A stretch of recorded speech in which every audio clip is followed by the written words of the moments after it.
Hey guys, sorry I haven't posted sooner. Um I was trying to edit number 22 and the audio wasn't working for our parts. It switched back and forth. It's working in the initial video, but it's not working when it goes into the editing process. And since I have such a limited knowledge on how to get things to work at this point in my life,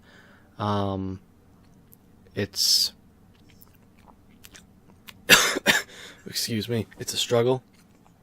So instead of doing that, I'm just gonna get into 21.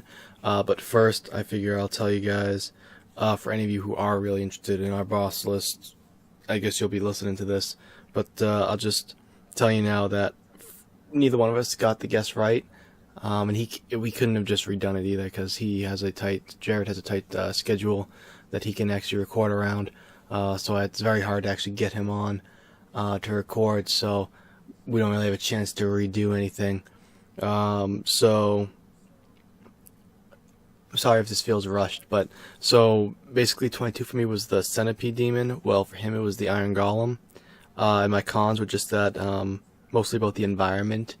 You couldn't really go anywhere with the centipede demon. You couldn't do much. You kind of need that ring, which you get from after you kill him. He's a centipede. Didn't really care much for that. If you look into I think it's the wiki description on him, it says he's humanoid, and I was like, I don't see any human as part of him, so I don't know about that. But I said my pro was that I don't really care about killing bugs. I don't mind killing bugs, so nothing tough for me there. But for him, I don't remember exactly what he did for the iron golem, but I know he didn't like the sweeping attacks. That's what he said.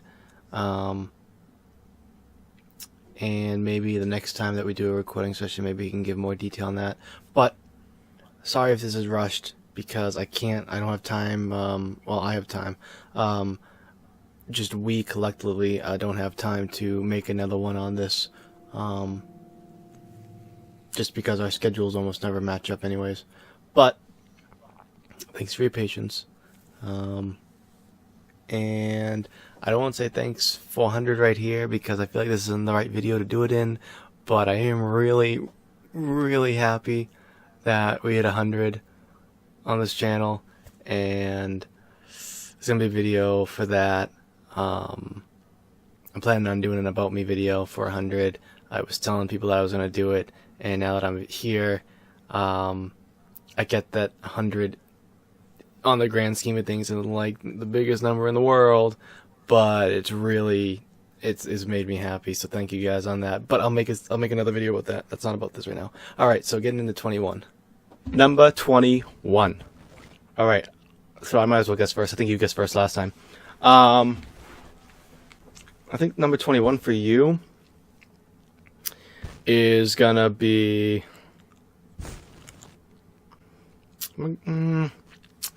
I think you like that boss fight. I don't want to guess that. Gaping Dragon.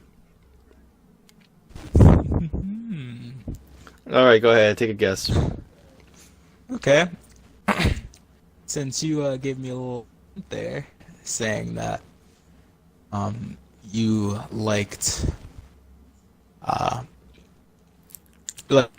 Demon a bit more than a couple of the past ones, I'm gonna say Asylum Demon one more time. This is probably the last time I'm gonna guess him.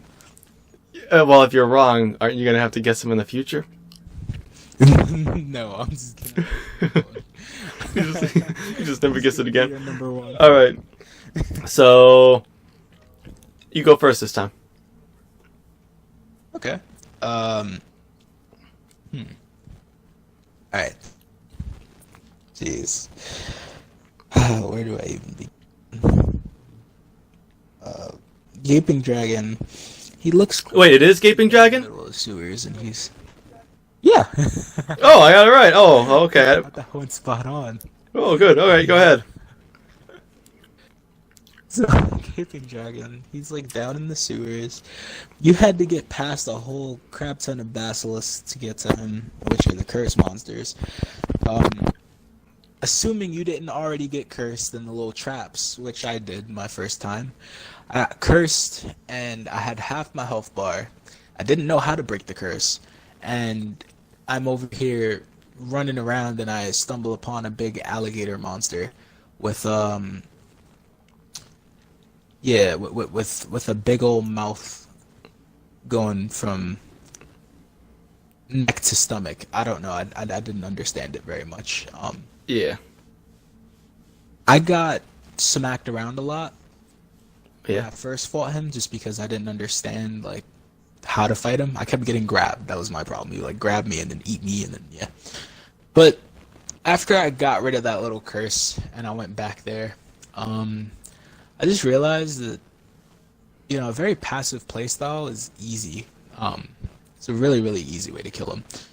You just let him charge and then you follow him behind him or to the side of him and just start smacking him, and it just chips away at his health so greatly, and it's great. It's really easy strategy to beat him, and he becomes really simplistic after that because he moves pretty slow, and he has a very small move set. Also, it's easy to get his tail, which for all dragons in the Dark Souls universe, for the guys who may not know out there, every dragon has a weapon involving its tail. So if you chop its tail off, you generally get a weapon from it. Whether it's Although that dragon, might not its tail off. pertain to Dark Souls 2 dragons, just so we're clear on that. Because there's some, the wyverns and stuff like that, I'm just referring to those ones. Yeah. Which is just a subgenre. Yeah, but go ahead. There. But in Dark Souls 1, definitely, most definitely, all dragon type enemies, can be chopped off. Even the ones that aren't enemies, like the stone dragon you find down past the Great Hollow at Ash Lake. But yeah, so this guy's tail is really easy to get to, and in a dragon fight, I rank my dragon fights very particularly. If you're gonna be a dragon, you have to be badass in my book. You can't be especially in a fantasy game. Exactly. Like, fast forwarding to like other games in the Souls series, like we could use Midir for example from Dark Souls 3. That is a badass fight. That dragon is crazy. And it feels like an actual monster fight, whereas like fighting the Gaping Dragon was very lackluster for what's supposed to be a flying, fire-breathing beast fight. Now, not all dragons breathe fire, but that's just the stigma behind it. But yeah, getting his tail is really easy. I feel like that should be the challenge in the fights, because you want to collect the dragon tail weapons. They're usually very strong. This weapon in particular is very strong, but it's too easy to get in my opinion. It's not really a challenge. Like, you just run around him and chop his tail and you got it. Whereas like, for Calamite, if you're hunting for his tail, you have to look for very specific situations, and it's really interesting. But yeah, with Calamite, you probably have to survive longer too to get it. Whereas Gaping Dragon, in a few seconds, he'll put his whole body down, and then you have a chance to get it when he's crawling around, or you can just get around him. Yeah, it's always an opportunity to get it. Yeah. All right. On my side for number 21, you got it. It is a Silent Demon. Yeah. So I guess you won't have to guess that anymore. The cons. So this dude, right? He's a pretty big guy, right? We'd agree that he's a big guy, to say the least, right? He slams down onto the ground. Bro, he doesn't break that ground though. Yet me with like 10 pounds, I'd be walking in that room and it crushes right below me, and I fall down to this other boss fight. So it's like, somebody could say, oh well, he damaged the ground, which is, you were the last, feather to break the camel's back, or whatever you want to say, straw, whatever it is. Yeah, alright, cool. But it doesn't defeat the fact that this dude literally jumped down and crushed it. And the amount of times I've died and had to go back into that room, he has crushed it more times than once. So I'm just saying, that should have broken down.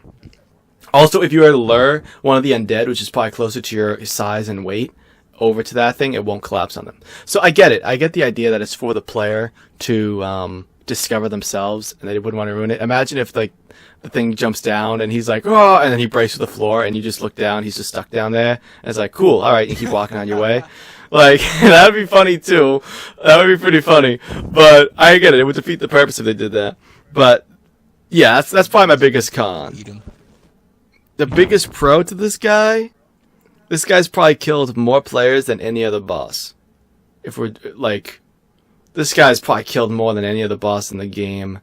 just on mere numbers alone of people who've tried it. I know people who have started Dark Souls and they said it's too hard because of the Asylum Demon. They don't even know what they call them. They just say, oh, the first boss is too hard for me. I'm like, the Asylum Demon? They're like, yeah, that's what you call them. I'm like, all right. And they're like, oh, could you help me with them? I'm like, not unless I'm able to hold on to the controller myself. No. And then, they give up on the game because it's too much for them. And I'm like, all right. So that guy definitely has to have taken. I actually went through all the bosses in my head too when I said that, because that's a big statement to say for Dark Souls 1 anyways. To say that he's taken the most lives, I'm like, that's a pretty big statement. I gotta make sure. And although there are harder boss fights than him, I think he's definitely taken the most lives in the sense where beginners just give up. And then, I don't know. Obviously, when you're a repeat player and you know the game well enough, you're never gonna die to that boss again. But I would guess that he's taken the most lives. So that's 21. It's 21.